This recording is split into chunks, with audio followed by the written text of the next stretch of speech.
racks my brain all the time trying to imagine shit that has not been imagined yet. And half the time I come up with stuff people have already thought of. A quarter of the time it just fails miserably. And then probably a quarter of the time I'd say I come up with some decent stuff that I have some fun thinking about. But I honestly believe that if you just look at the scale of learning and how it's changed over the millennia, you can see that it's not right for us to have this sense of doom about our universe, that in 100 trillion years we're gone.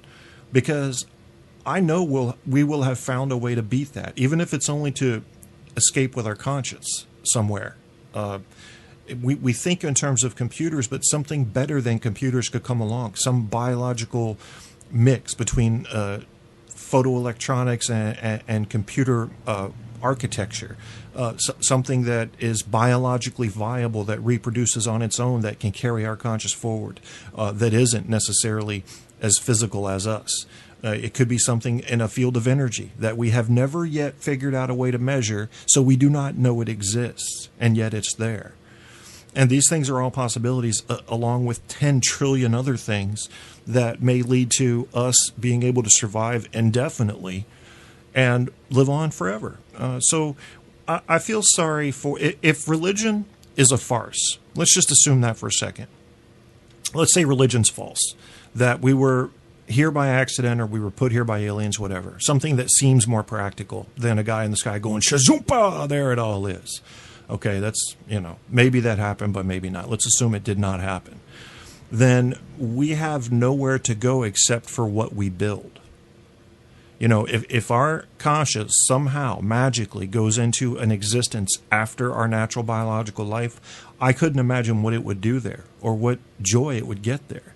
I mean, what are you just going to float around in the vacuum of space thinking? That doesn't sound very fun. And I'm definitely, I don't want to go to the heaven that I've heard about with the very feminine angel wings and halos. Halos look retarded to me. I don't want to fly around with halos unless they have Wi-Fi. Then I'll consider them. But no, jumping around on clouds with a harp, fuck that. I don't want to be any part of that. Put me in purgatory. Hell sounds a little too intense. It sounds like a party at a biker club after that 3 a.m. marker. Yeah, shit goes downhill from there. People, depression and stories start coming out and the fights start. You want to get out of there before 3 a.m. After hours clubs. That's probably what hell looks like, after hours clubs. So I don't want that either. Purgatory sounds like where I'd want to be, or just permanent rest. Are we not giving enough credit to the blessing of permanent rest after a life of activity? There's nothing wrong with that. I don't see anything wrong with the possibility that you go to permanent rest. You did your thing. The fireworks shoot off and then they're done.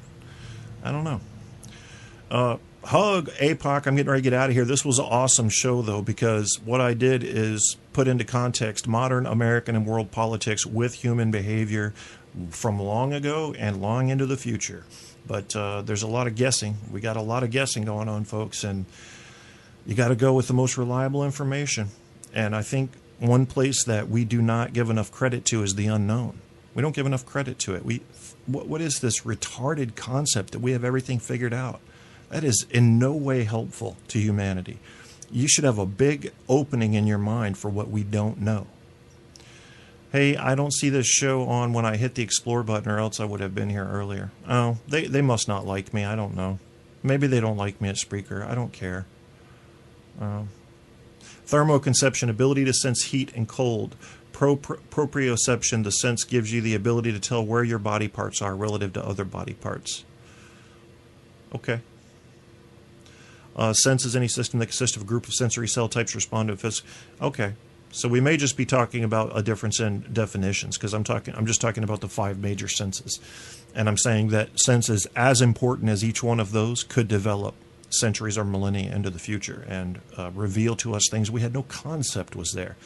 And I think some of the physicists are scratching on the surface of that door right now by saying that we may have parallel universes. Maybe it's not universes. Maybe it's entirely different existences, which you're going, what do you mean, Kev? Well, I'm going, what do you mean, Kev? But you got to allow for the unknown. So if you allow for the unknown, it makes perfect sense. Entirely different existences on fields we have not yet imagined. So it is amazing to me how people can look at history and see the progress of science and learning and then think we're there now.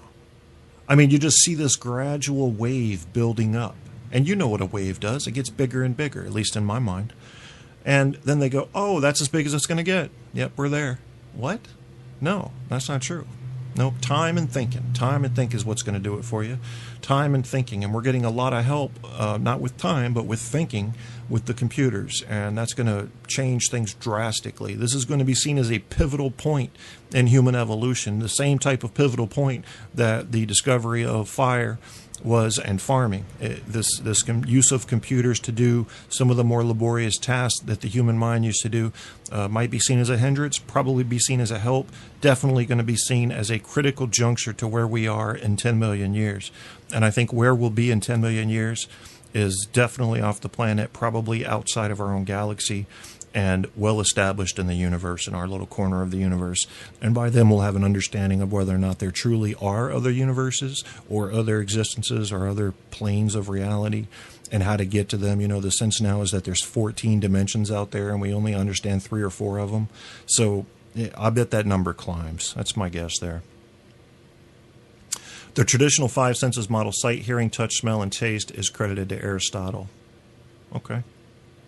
Stabby's like the pop-up bubble factoid thing that comes with my show.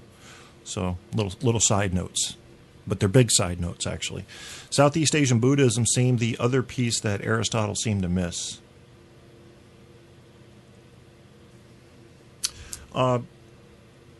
We should have talked about religion some of this show, but no, I don't want to now. That would ruin it. This is a good show just how it is. In fact, I'm not going to keep it going much longer because when people download this, they'll have something to... they don't want to hear my bullshit at the end. So a lot of good clips. I recommend you guys check out this guy. He does... I shared the link down in the chat somewhere. If you're listening on iHeart later, go to the Spreaker page at Spreaker.com/user/truth-on-tap, just like it sounds. Go there and look in the chat, or go on to YouTube and check out this guy. Let me see if I can pull up his name again. Open a new tab. Check out the channel on YouTube. That is... Jeopardy themes now playing. Crash Course. Crash Course, just like it sounds. Cram it together. You got his channel. They've got crash courses in about everything. And for most of us, this is going to be review. For some of us, it'll be new information. And yeah, he's really good. He doesn't get everything just right, but how much can you do when you're trying to condense something as important as, say, the history of the world into a 14-minute segment? You got to trim off some edges there. So I think it's really a good channel. I definitely plan on spending some time there just for the purposes of review and for stuff I haven't heard about, like community ecology. I don't know anything about community ecology. I'd like to learn a little about that. Biological molecules, not my strong point. Membranes and transport, gotta get it done. You put all this stuff together in your head, you're going to start coming up with some new concepts and deeper understandings, and that's going to lead to good things, I promise you. That's the only thing I'll promise you. Nothing more. I don't promise you any balls, any cock, any drink or food. I don't promise you any destruction or everlasting life.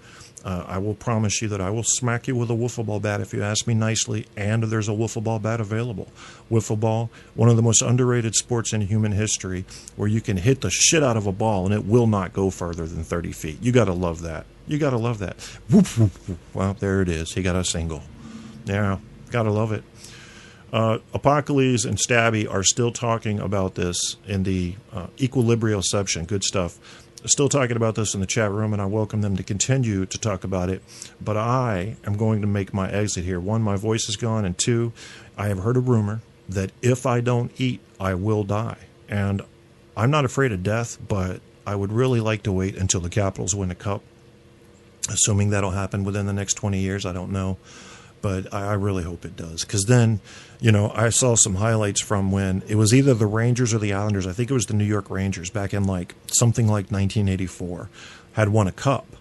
And there was this sign in the audience and the camera fixed on it. And it was these people holding a banner that said, "Finally, I can die in peace." And that's the banner I'm going to get a shirt made, because you can do that now. What with the internet. And get a shirt made that says, "The Caps have won a cup. I can finally die in peace." Yeah, That's really all I'm waiting for. I mean, yes, I'd like to see my daughter get married and graduate college, and I think I will. But seeing the Caps win a cup is going to be the absolute boner that my coffin will have as it goes down into the ground.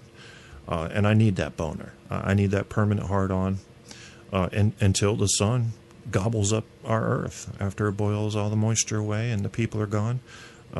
Maybe I'll stay behind. Maybe we'll find out a way to live much longer, and I'll stay behind and wait to just burst into flames.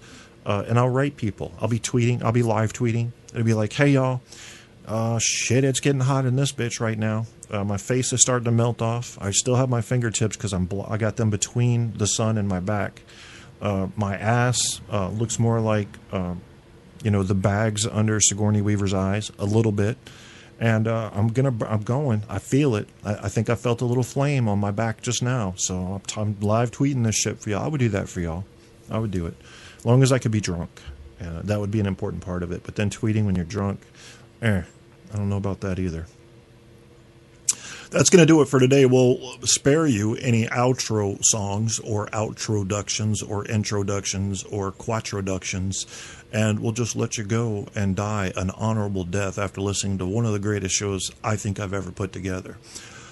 You've been listening to Truth on Tap. Your host, Kevin Kierstead. Chat room participants include Stabby, Apocalypse, Rick, who is not Baby Jesus. He's just Rick. I don't know where Baby Jesus came from. Andrew, who's usually first into my shows and much appreciated, of course. And many lurkers. Yeah, lurkers. They want to learn. They want to know, but they don't want to participate. Come on, people. You got to jump in. Say something. You hear something wrong? Say something for Christ's sake. I will get a voodoo doll, and I will stick that fucking thing in the knee with a pen, and you'll be like, ow. Ow, I'm going to have to call into work now. That's going to be that, and this is going to be this.